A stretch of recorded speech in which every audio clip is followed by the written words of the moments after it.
Le sauvage indien au milieu des séances. Salut, maître. Moi, femme, et selon ta présence, je te viens demander asile en ta maison. Nourris mes 2 enfants. Tiens-moi dans ta prison, esclave de tes fils et de tes filles blanches, car ma tribu n'est plus, et ses dernières branches sont mortes.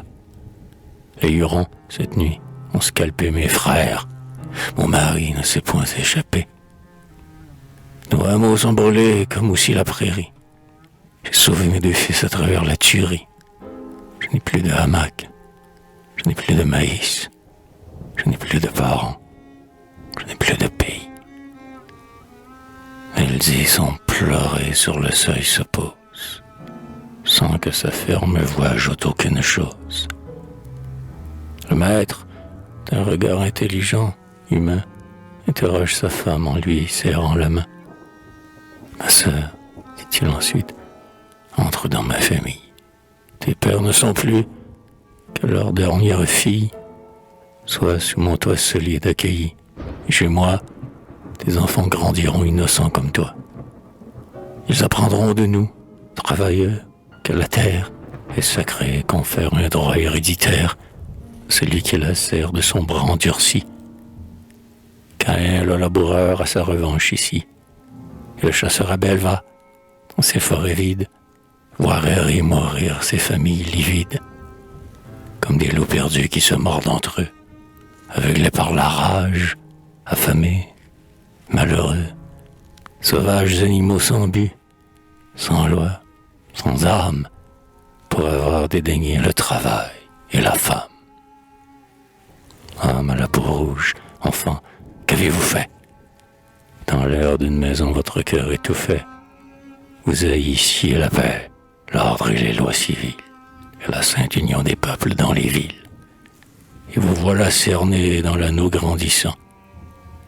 C'est la loi qui, sur vous, s'avance en vous pressant.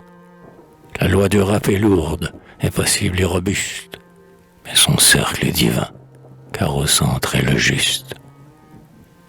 Sur les 2 bords des mers vois-tu de tous côtés s'établir lentement cette grave beauté. Prudente fée est là, dans sa marche cyclique, sur chacun de ses pas mis une république. Elle dit, en fondant chaque neuve cité, vous m'appelez la loi, je suis la liberté.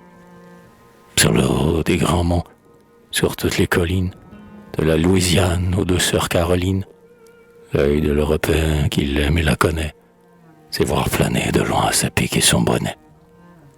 Son bonnet phrygien, cette pourpre s'attache pour abattre les bois, une puissante hache. Moi, simple pionnier, au nom de la raison, j'ai planté cette pique au seuil de ma maison. Et j'ai, tout au milieu des forêts inconnues, avec ce fer de hache ouvert des avenues. Mes fils, puis après eux, leurs fils et leurs neveux, faucheront, tout le reste avec leurs bras nerveux. Et la terre où je suis doit être aussi leur terre, car de la sainte loi tel est le caractère qu'elle a de la nature interprété les cris.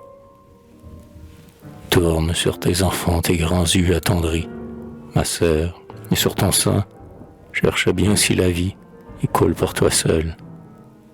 Es-tu donc assouvi quand brille la santé sur ton front triomphant? Que dit le sein fécond de la mère à l'enfant? Que disent, en tombant des veines azurées, que disent en courant les gouttes épurées? Que dit le cœur qui bat et les pousse à grands flots? Ah, le sein et le cœur, dans leurs divins sanglots, où les soupirs d'amour aux douleurs se confondent. Aux morsures d'enfant le cœur, le sein répond: à toi mon âme, à toi ma vie, à toi mon sang, qui du cœur de ma mère au fond du tien descend, et n'a passé par moi, par mes chasses de mamelles, qui fut du filtre pur des sources maternelles, que tout ce qui fut mien soit tien, ainsi que lui. Ouais, dit la blonde anglaise en l'interrompant.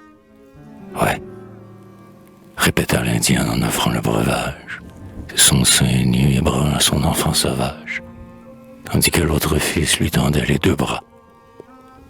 Sois donc notre convive, avec nous tu vivras, poursuivit le jeune homme, et peut-être chrétienne un jour. Ma forte loi, femme, sera la tienne, et tu célébreras avec nous, tes amis, la fête de Noël au foyer de tes fils.